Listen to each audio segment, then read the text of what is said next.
Oscar 2026, categoria Melhor Documentário. Quais são os filmes que têm mais chance de chegar lá, hein? É sobre isso que eu vou falar no vídeo de hoje. Esse é o canal Meu Tio Cinéfilo e eu sou o Felipe Aureliuc. Para você que não me conhece, eu abordo a temporada de prêmios e mais especificamente as cerimônias do Oscar desde 2017 aqui no YouTube. Já deixa o seu joinha, já se inscreve no canal, ativa as notificações no sininho e dá uma olhada aí também no nosso acervo. Tem muita coisa boa aí, muitas temporadas que a gente já cobriu e vem cobrindo aí desde então.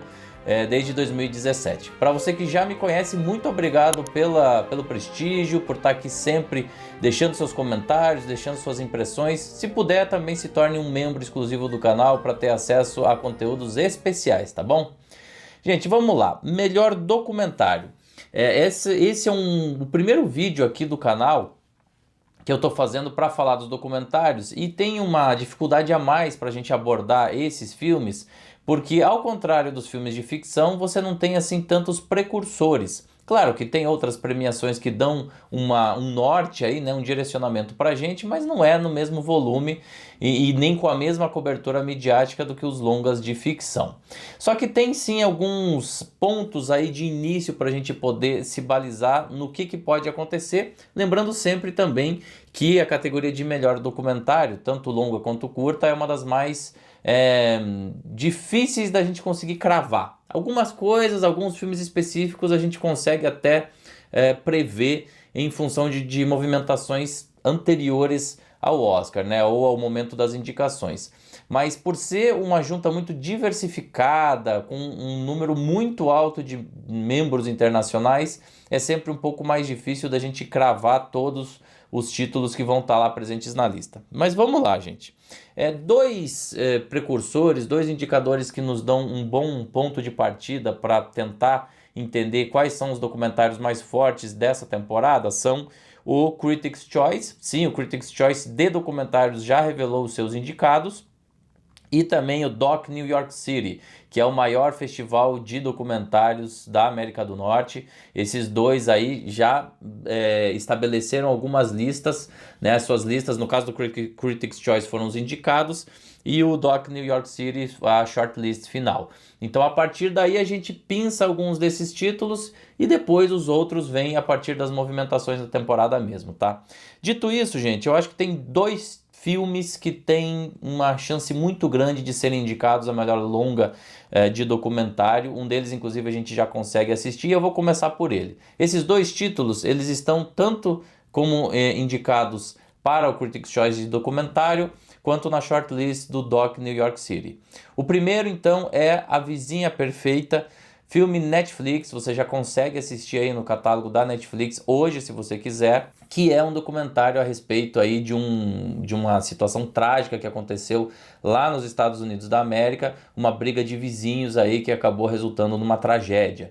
É um documentário que foi primordialmente construído a partir de câmeras corporais dos policiais envolvidos nas ocorrências, nos chamados, e que discute muito a questão da violência urbana, da violência civil, né, do conflito entre vizinhos, né, entre pessoas, enfim, da sociedade civil, e também da mudança na legislação envolvendo aí a defesa pessoal, a questão da propriedade. São temas que estão sendo cada vez mais falados, principalmente nos Estados Unidos, mas também aqui no Brasil. É um filme, eu acho, bem interessante, muito bem construído. Tem aí um desafio grande de você manejar um material onde você não tem o controle da situação, então quer dizer, câmeras corporais, né, da polícia. Tem um trabalho notável aí deles terem conseguido, dos realizadores conseguirem ter acesso a essas imagens. É muito interessante ver isso. Inclusive tem imagens de interrogatórios, tem imagens assim de situações bem relacionadas ao processo mesmo, né? Como tudo aconteceu. É bem chocante também, né? Nos faz pensar aí a respeito de várias questões que têm a ver com essa temática de uma forma mais ampla, e eu recomendo, viu? Eu acho que A Vizinha Perfeita, além de tudo, ainda tem a distribuição da Netflix, então tem grandes chances de ser indicado ao Oscar de melhor documentário. O segundo título que eu acho que está meio que garantido já nessa categoria é A 2.000 Metros de Andrinka, que é uma região lá na Ucrânia, na verdade essa região que está sendo disputada entre Rússia e Ucrânia, mas inicialmente do território ucraniano, e é um filme de guerra, né? Um documentário de guerra que relata ali uma incursão das forças ucranianas em um vilarejo que está aí sob disputa.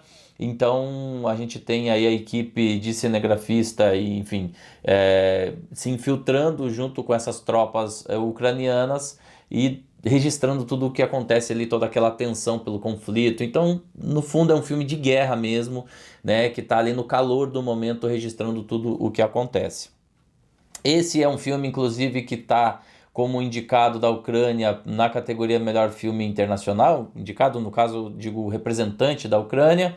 É um filme que tinha até pretensões maiores do que isso e que é de um camarada que já tem o seu próprio Oscar, né? O Mstislav Chernov.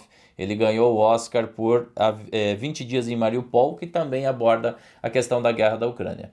Não acho que ele tenha necessariamente chance de ganhar o Oscar, até por esse outro prêmio que ele ganhou não tem muito tempo, mas a guerra da Ucrânia vem sendo um assunto repetidamente repercutido nessa categoria de melhor documentário nos últimos anos. Na verdade, desde que começou, né, a investida russa, a investida de Vladimir Putin em território ucraniano. Então me parece que é muito grande a chance desse filme também estar presente na categoria de melhor longa documentário do Oscar do ano que vem, tá? Esses dois aí já estão meio certos.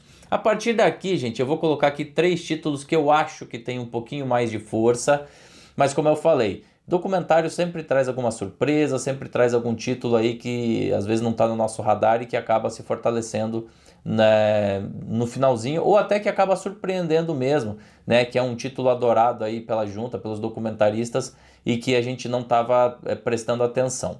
Mas vamos lá, eu separei aqui 3 então desses títulos. Para mim, o primeiro deles é O Apocalipse nos Trópicos, filme dirigido pela brasileira Petra Costa, ela que já entende um pouco do riscado, afinal de contas ela foi indicada por Democracia em Vertigem. É um filme que faz uma relação entre a religião e o Estado, né, tendo como fio condutor o livro do Apocalipse, da Bíblia. É um filme interessante por conseguir depoimentos de líderes importantes aqui do Brasil, afinal de contas o filme, claro, ele fala dessa relação de religião e política, mas é muito pautada na eleição de Jair Bolsonaro, nas eleições de 2018 e do crescimento do público evangélico na sociedade brasileira nas últimas décadas, né?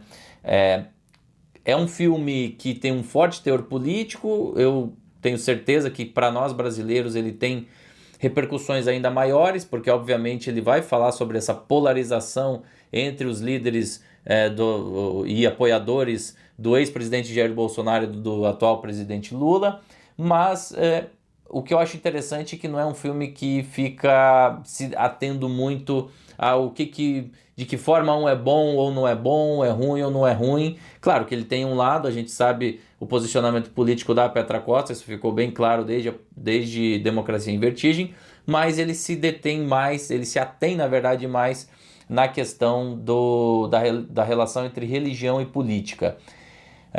Em tempos onde a gente tem um Donald Trump, né, causando várias questões diplomáticas em território norte-americano e que reverberam para o mundo inteiro, e tendo em vista que é um filme onde você tem a narração da própria Petra em inglês, com distribuição da Netflix, me parece que é um forte candidato. Certamente vai ser indicado? Não sei, realmente não posso afirmar, não tenho como dar o mesmo peso a ele do que aos 2 primeiros títulos que eu falei aqui.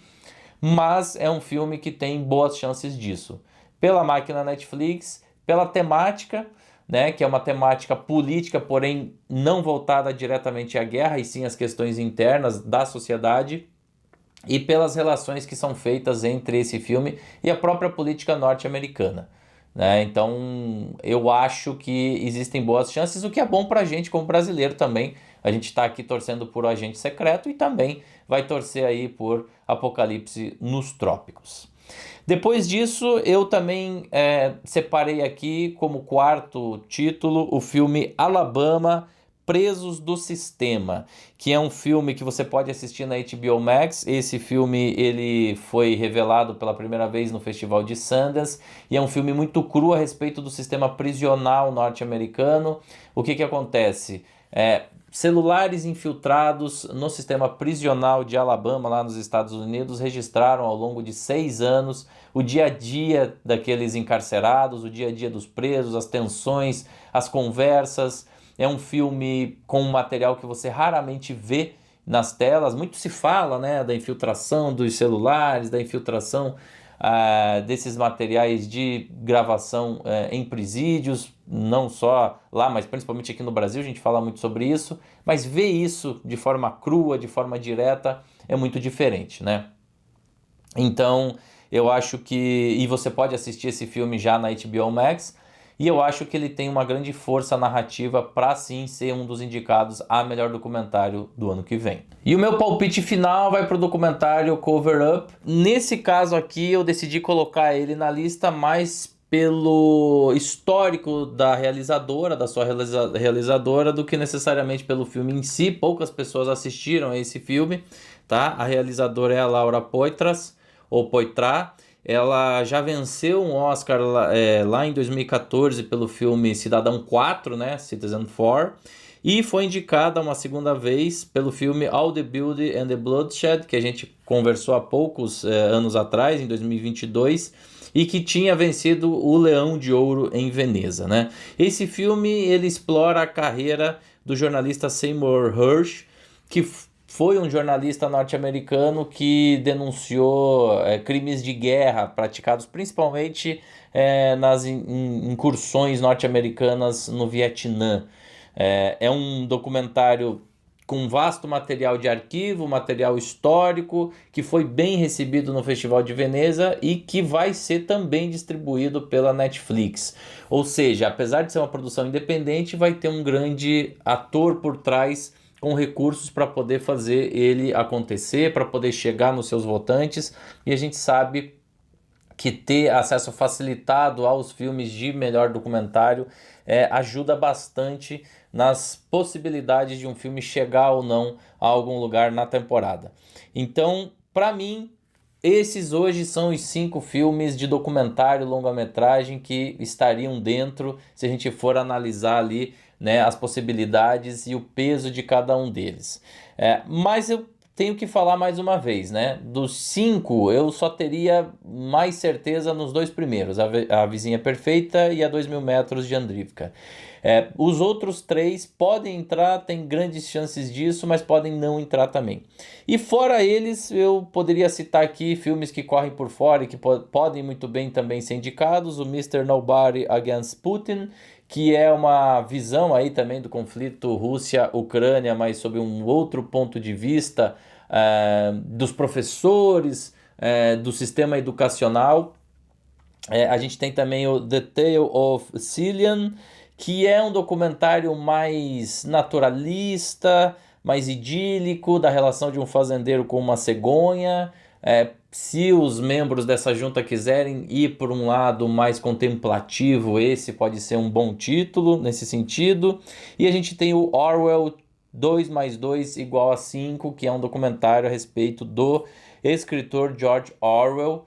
Eu estou colocando ele aqui mais pelo nome George Orwell, né? Mas a gente sabe que a junta dos documentaristas não costuma se emocionar muito com nomes conhecidos, nomes mais famosos aí, tá certo, pessoal? Então é isso, me diga o que você achou desses indicados, se você tá curioso para assistir um ou outro desses filmes aqui embaixo, deixa o seu recadinho e também não deixe de dar joinha nesse vídeo, se inscrever no canal e ativar as notificações no sininho. Se você também puder se tornar um membro do canal, vai ser uma delícia, muito bem-vindo. Com isso a gente vai conseguir ter mais e melhores vídeos a cada dia aqui no canal. É isso, gente, muito obrigado. Eu volto com mais conteúdo nesse canal Meu Tio Cinéfilo a qualquer momento. Até!